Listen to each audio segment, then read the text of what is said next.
evening and welcome to this edition of the 6 p.m. primetime newscast on Equinoxe television with me, Immaculate Fogwe, at Top Stories tonight. The mayor of Loum, says despite what he describes as illegal arrest and the disrespect he suffered, he will not take the law into his hands. His reaction comes after his arrest sparked commotion outside the district police station in Loum, where commercial bike riders gathered to demand his release. And that's our Loum major story tonight. Good evening and welcome to this edition of the 6 p.m. primetime newscast.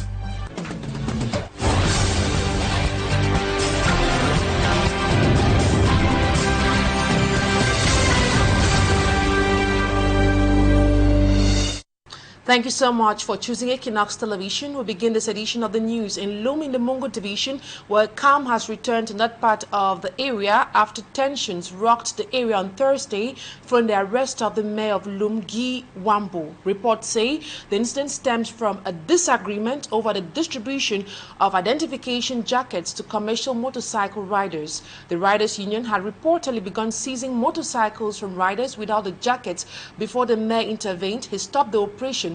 He was later arrested on the orders of the divisional officer for Loum, who said the move was intended to protect the mayor from danger. More with Smaji Gabriel.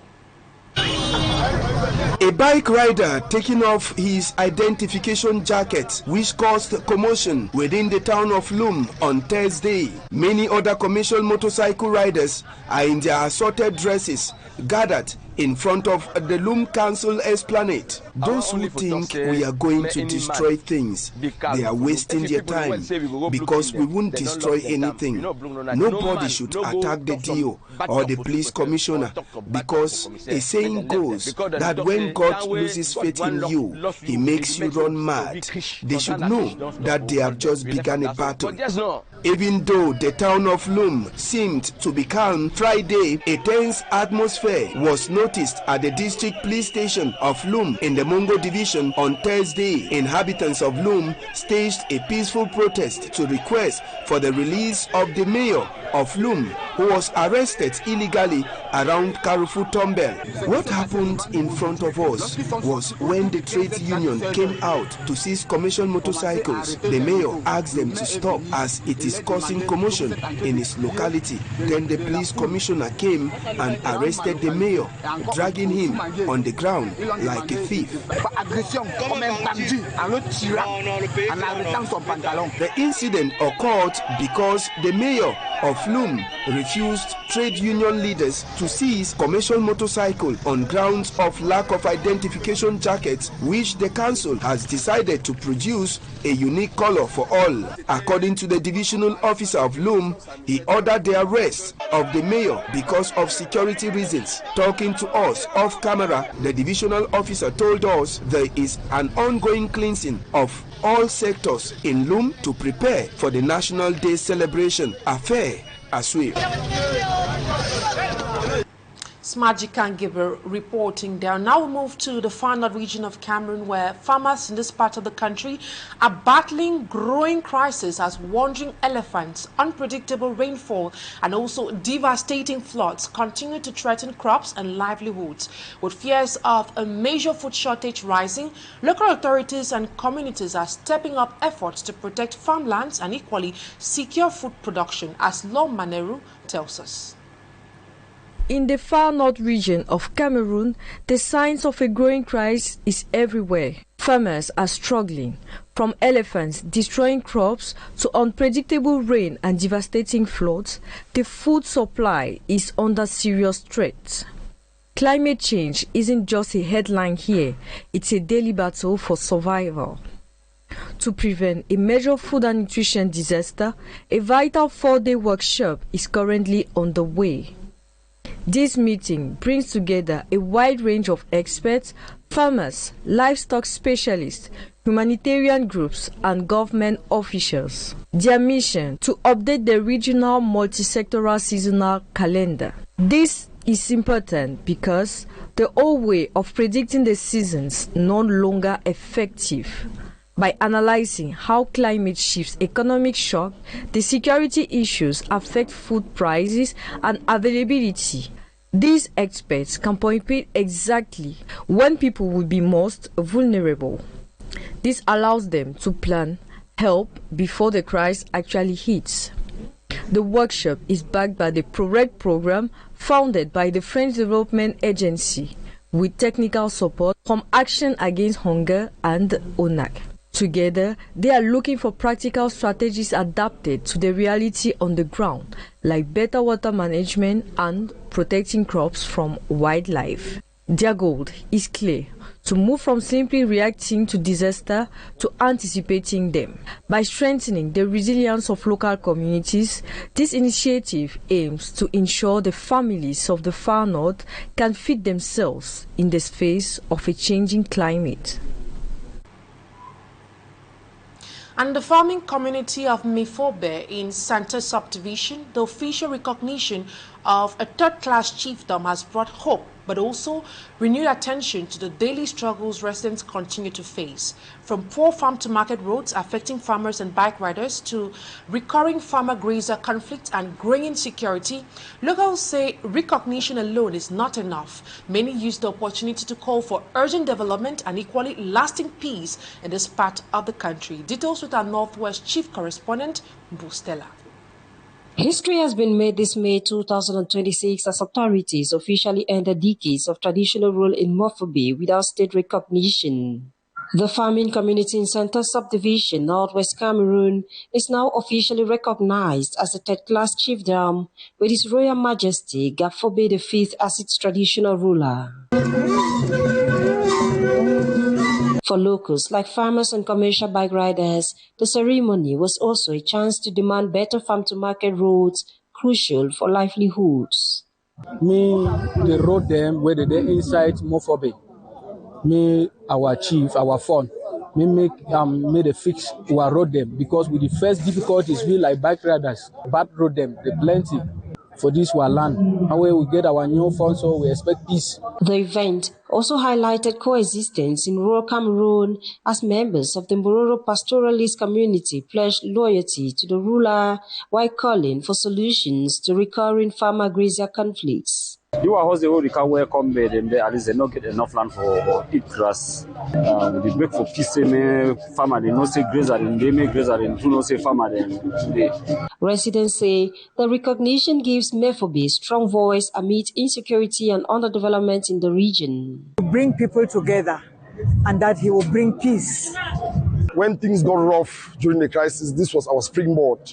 So what the administration has done has brought plenty of smile on our faces. Let the paramount fund of Mefobe make peace, not only in Mefobe, because with peace, development can come. We encourage the youth to stop the usage of sachet whiskey, tramor, illicit drugs, hard drugs. Yes, encourage them as much as possible.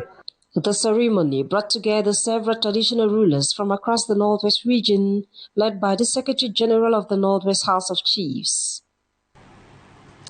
And poaching and other human activities have been blamed for the decline in the number of cross-river gorillas. Forest conservators and other climate experts from Cameroon and Nigeria met in Boya, which is the chief town of the Southwest region, to seek ways of reversing the trend and protect the ecosystem. More with our Boya-based chief correspondent, Rex Afon. For years now, the population of cross-river gorillas in Cameroon and Nigeria has been declining. This deprives communities of a vital element which contributes to the healthiness of the ecosystem. We have been witnessing that since 1901, the cross-river gorillas that were identified to exist in the Nigeria-Cameroon cross-border region has been on the decline. Now, ERUDEF and some organizers in Cameroon and Nigeria are working on a project to rescue these animals from extinction. The scientific community, conservation community, came together since the late 1990s up to now to build a more consensus effort to stem the rate of extinction of this species and eventually reverse the degradation, the decline into a stable and growing population.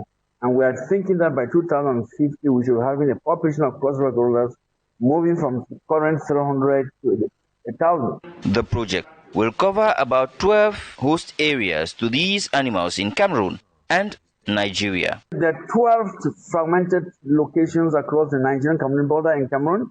We have the Tofala in Ibilem, we have the Takamanda, have a number of sites, we have Momen, we have Wambi Hills, we have Maukuku, we have Opabulu Hills, we have Kawane. In over Nigeria, we have the Cross River National Park, yes.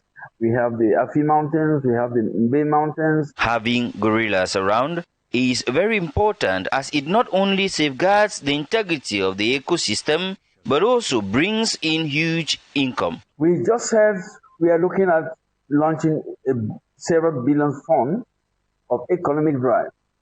If communities don't have a decent income, they will be the first factor to cause the animals to disappear. In most communities, there has been a stiff fight between these animals and humans. As part of the project, humans will cohabitate with gorillas, each respecting its boundaries, but serving as a strong support to one another. And now we talk something else. Children in Vege, it is a locality found the Ocean Division of Cameroon's South region, are facing growing vulnerabilities, particularly in education, health, and equally civil registration. They represent about 23% of the population, aged 0 to 14%, yet many remain out of school without birth certificates and with limited access to basic health care. And to resolve this trend, the Municipal Council has launched a joint initiative with UNICEF, backed by FACOM, the Special Council Support Fund for Mutual Assistance, aimed at strengthening child welfare and equally local services. Details with Innocent Aze. In Venge, a locality in the Ocean Division of Cameroon's South region, children continue to grapple with harsh realities that threaten their future. Those between the ages of 0 and 14 represent nearly 23% of the population, yet many remain deprived of basic rights and essential social services. Some children do not go to school, while others have unpaid school fees. Certain schools suffer from a shortage of teachers, affecting the quality of education. Many children do not even have birth certificates, and access to health care remains an urgent concern. Faced with these challenges, the Municipal Council has turned to UNICEF in a joint initiative aimed at improving the living conditions of children through a series of targeted action plans. There is a need for a community assessment and an intersectoral consultation platform bringing together all sectors, including a children's participation platform. According to FACOM, the Special Council Support Fund for Mutual Assistance, procedures are already underway to renew its 3-year partnership with UNICEF in support of the initiative. We will ensure that the infrastructures financed under this project are properly maintained and protected from degradation. The project is expected to mark a major step forward in the locality, where 86% of children lack birth certificates, 36% suffer from malnutrition, and 13% have no access to vaccination services. And now to our sad page, the chief of Great Support, Chieftain, has joined his ancestors. He died on Thursday morning at the Boya Regional Hospital. Our reporter Rex Afon visited his residence and was told the traditional ruler was a replica of true leadership. His report. The palace of Great Support Chiefdom in Buea has been visited by an unwanted guest, Death. It has taken away their traditional ruler, His Majesty Etina Monono.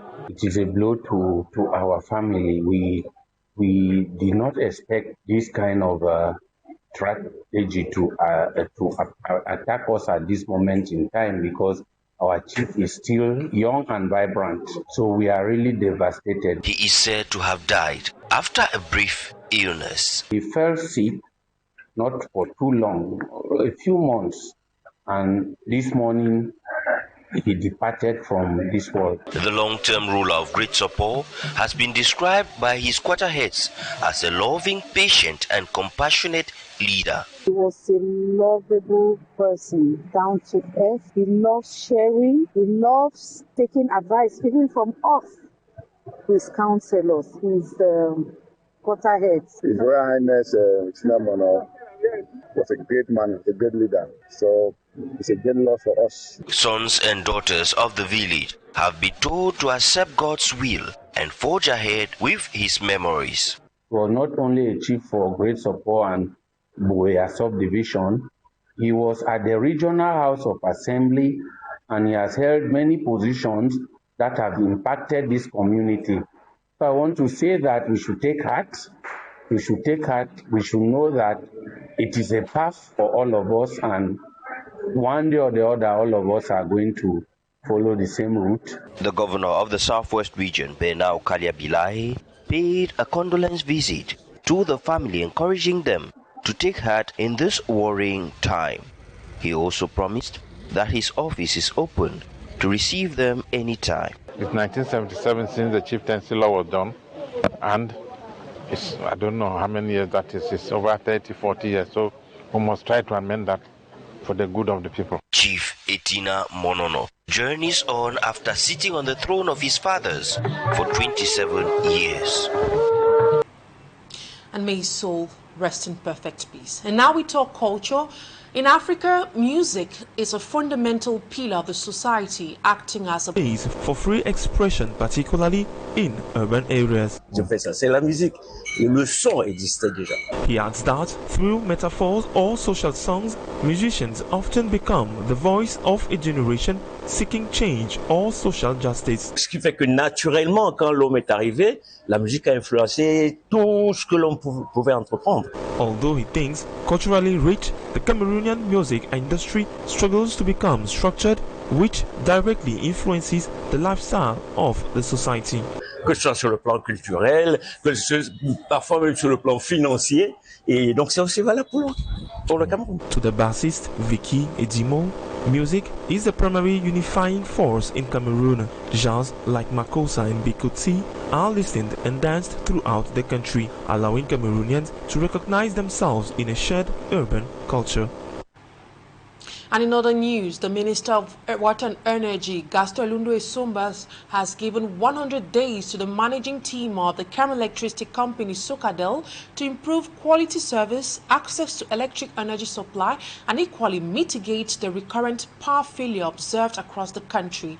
The Director General of Socadel and his management team officially resumed office today, and it was during a handover service that took place in the city of Douala. More with Babila Jonathan. Cameroon is facing an energy crisis qualified by analysts and critics as severe, with frequent, long-lasting power cuts affecting an estimated 71% of the population, with rural access as low as 25%. The sector is plagued by aging infrastructure, high financial losses, and over-reliance on hydro generation. The government is currently renationalizing the main provider with the creation of the Cameroon Electricity Company, Socadel. While officially taking up duty in Douala, the Director General of Socadel said the problem is worsened by technical and financial challenges and electricity fraud. The urgent priorities are unmistakable. Restructure debt, reduce network incidents, manage underground cables more effectively, improve response times, step up the fight against fraud and debt recovery, review ethics and safety policies, oversee the expansion of solar farm in Marwa and Gidea, accelerate network expansion, and participate fully in major investment projects such as Peras, P4R, and Parsec. Socadel Director General Umaru Amanjoda announced the intensification of the fight against energy theft and 5 key areas of commitment to improve electricity supply in Cameroon. Customer proximity, reliable service, transparent governance, innovative solutions and energy, and mobilization of internal expertise. The Minister of Energy and Water Resources has given the Sokadel management team and personnel 100 days to take concrete actions to reverse the situation and step up quality and quantitative electric energy supply. He insisted that all persons, public and private companies, must pay their bills. About electricity theft, Minister Gaston Elundwe-Somba reiterated the government's resolve to eradicate the phenomenon and punish all those found guilty according to the law. And now out of Cameroon, it's exactly 1 year since the historic election of Pope Leo XIV, who moved from being a cardinal to one of the most recognized figures in the world. And in Côte d'Ivoire, the government has dissolved the Independent Electoral Commission known as CEE, following continued criticism from parties over the way elections have been managed in that part of the country. A roundup of our international page with Mala Glory. Pope Leo XIV, formerly Cardinal Robert Prevost, has completed a landmark first year defined by physical stamina, peace, diplomacy, and a focus on the marginalized. Since his May 2025 inauguration, the 260-seat Pope has revitalized the papacy through several historic milestones.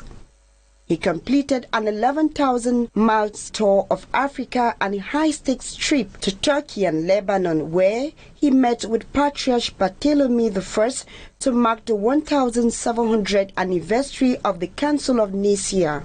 Breaking years of tradition, the pontiff personally carried the cross through all 14 stations at the Colosseum during the Holy Week 2026. His first apostolic letter, Delimagenousrendonscompte, frames the poor and elderly as silent teachers of humility, drawing inspiration from his predecessor, Pope Francis. Leo XIV engaged over 1 million pilgrims at the Jubilee of Youth in Rome and held the first ever live digital dialogue with NCYC participants. And elsewhere, Ivory Coast has dissolved its Independent Electoral Commission in an effort to restore public confidence and ensure peaceful future polls, following long-standing criticism of the body's impartiality. The government announced plans to establish a new electoral management structure aiming to address accusations that the previous commission was aligned with the ruling coalition. And that report brings this news edition to an end. Thank you so much for watching. On behalf of our entire news team, have a wonderful evening in the company of interesting programs on Equinoxe Television. Bye-bye for now.